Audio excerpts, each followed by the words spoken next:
on se lève à Latitude Rock avec Jonathan Gagnon. À GoFM, voici le Doc Mayou. Bon, ben c'est mardi aujourd'hui. Bonjour Pierre Mailloux. Bonjour Jonathan.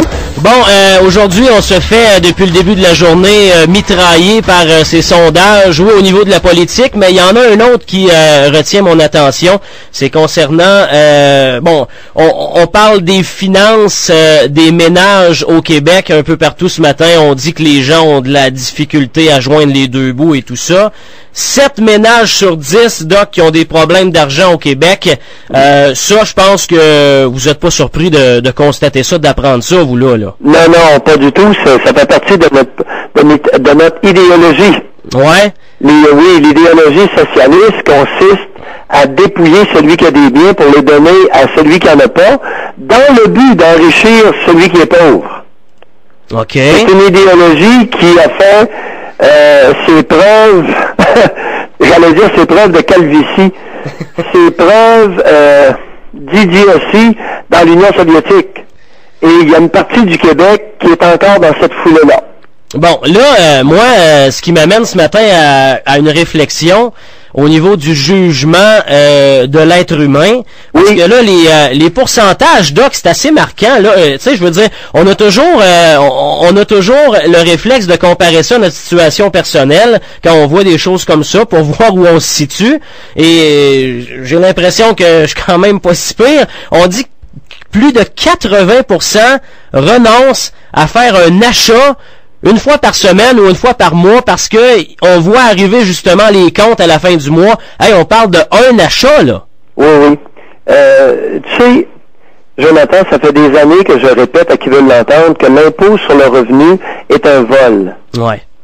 Je dis bien, je répète. L'impôt, l'historique de l'impôt et du tribut que César ponctionnait au Moyen-Orient, en Israël et un peu partout, et que les Espagnols ont fait avec les Indiens d'Amérique du Mexique et d'Amérique centrale, c'était un vol. Alors, l'historique de l'impôt sur le revenu est un vol.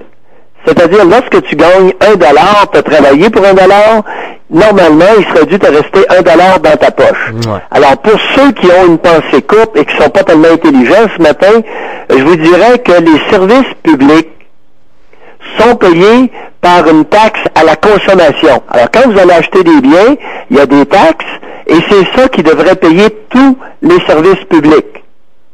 L'impôt sur le revenu demeure un vol. C'est légalisé, mais c'est un vol quand même. C'est notre propre gouvernement qui nous pille dans nos poches, comme les conquérants, les conquistadors, les envahisseurs ont fait aux Indes, les Portugais ont fait, tout le monde a fait ça. Ouais. Tout le monde a volé.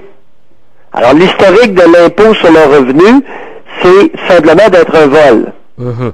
Mais Doc... Et là, en légalisant un vol, on a cru avoir bien fait parce que c'était légal. Ça ne change rien à l'immoralité du geste. Mais devant cette réalité-là, Doc, là, c'est pour ça que, dans ma vie personnelle, j'ai été 30 ans médecin spécialiste sans payer d'impôts. Alors, mon père avait pas payé d'impôts, il en a payé 2 petits morceaux, une fois 2000 puis une fois 4-5 000 dans sa vie. Mon frère, qui est décédé accidentellement à 33 ans, n'avait jamais payé d'impôts. Et moi, je me suis dit, je continue la tradition familiale et je ne paye pas d'impôts sur le revenu. Quand je gagne 100 $, c'est 100 $ que j'ai dans mes poches. Et non pas 45 $, 48 $ ou 52 $. Et je n'exagère pas, là, les copains, là. Non, c'est sûr, mais finalement, les Mailloux, c'est une famille de wise. Ben, les Mailloux, c'est une famille de débrouillards. Et c'est une famille qui a un bon jugement. Mon père était le seul à être scandalisé en 1964 quand les crosseurs de Jean Lesage ont imposé, écoutez bien, ont levé un impôt sur les intérêts dans les placements à la banque. 1964, et corrigez-moi, ça doit être, mais c'est autour de 64. À un moment donné, les crosseurs à Jean Lesage puis le pouilleux René Lévesque ont décidé que dorénavant, les intérêts sur les montants d'argent placés à la banque seraient imposables comme un revenu. Et c'est là que l'appauvrissement du troupeau de moutons québécois a commencé. Dixit Mayou. Il est un psychiatre, il connaît rien à l'économie, mais c'est pas un cave, les copains. Ouais, mais J'aime autant vous le dire. Pierre, vous êtes d'accord avec moi, on est loin du jour où on payera plus d'impôts, là. Parce que pour ne pas avoir payé d'impôts pendant 30 ans légalement, il a fallu que Mayou il se fasse aller les méninges. Effectivement. Mais ce que vous êtes en train de nous dire, c'est que c'est possible. Et non seulement j'ai pas payé d'impôts, mais il m'envoyait des chèques.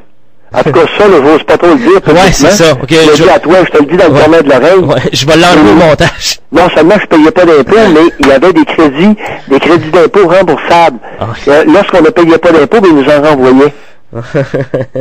Alors, j'ai utilisé le même système que les grandes compagnies.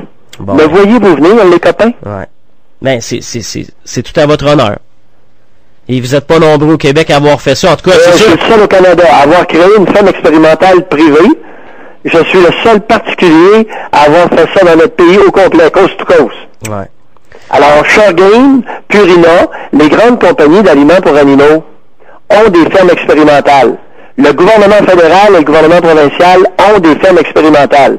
Et Mayou en a créé une et il a joui des mêmes crédits d'impôt. Il a joui des mêmes crédits d'impôt que les grandes entreprises se sont fait donner par nos gouvernements de crasseurs. Tu me suis? Très bien, Doc. Je suis très bien. Mais pour... Alors, quand la classe moyenne commence à en avoir plein l'anus, le rectum et le colon transverse, Mayou, il est preneur. Il est d'accord.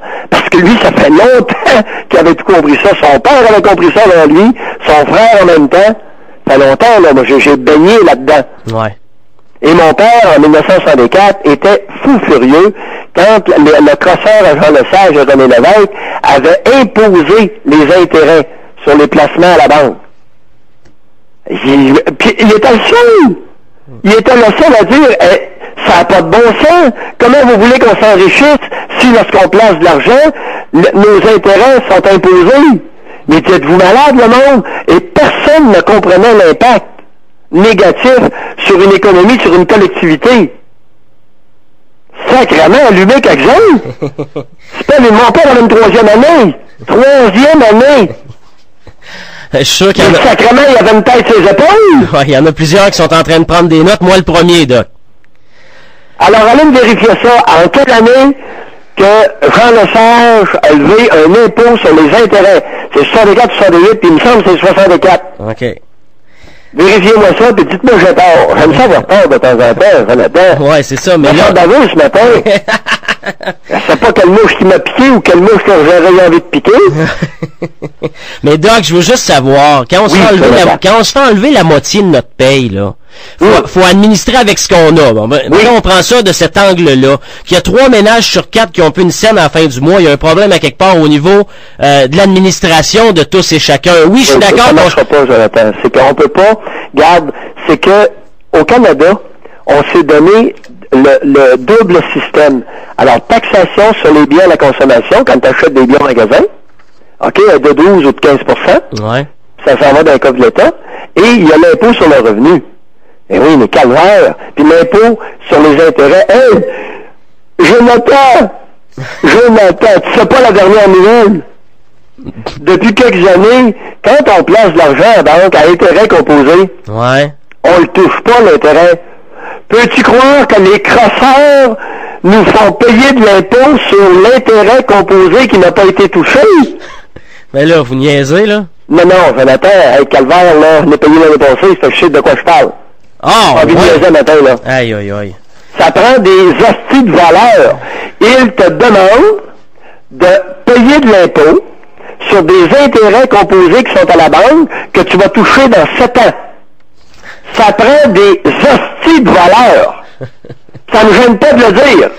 Dame de Saint-Anne, envoyez ça au CRTC, CN quelque chose, là. Ah oui, ils trouveront. Radiodiffusion, les normes de radiodiffusion, on va envoyer ça au Collège des médecins. Des hosties de valeur. Je suis le seul à le dire encore une fois.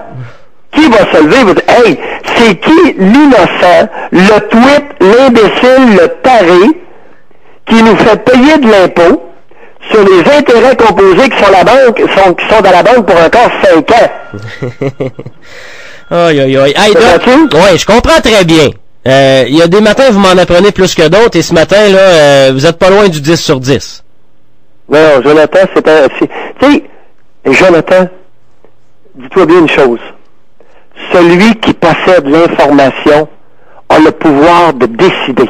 Ouais, de réagir. Je suis dangereux parce qu'il me fait plaisir de partager avec la collectivité tout ce que je sais, sans réserve. Je suis un être dangereux. Je vais aller... Je te le dis, Jonathan. Oui. On l'a Parce que on l'a tout le monde compris. sait, ceux qui écoutent le matin, là, Ouais. des hauts fonctionnaires et tout ça, ils disent le Christ, il est en train de partager toutes ses connaissances avec le peuple. Ça, c'est dangereux. On vous aime, Doc. Non, mais ils doivent pas sacrer quand ils parlent de vous. Vous êtes un homme brillant. Hey, je vais aller remettre mes notes au propre, on se reparle demain matin. Ah, Jonathan, ça m'a fait plaisir. Bonne journée. J'en jouis. Calmez-vous. Bye. C'est le docteur Guéridou qui a un remède à tout. C'est le docteur Guéridou qui a un remède à tout. Le Doc Mayou. Du lundi au vendredi à 8h05 et 17h45. À GoFM. Latitude Rock.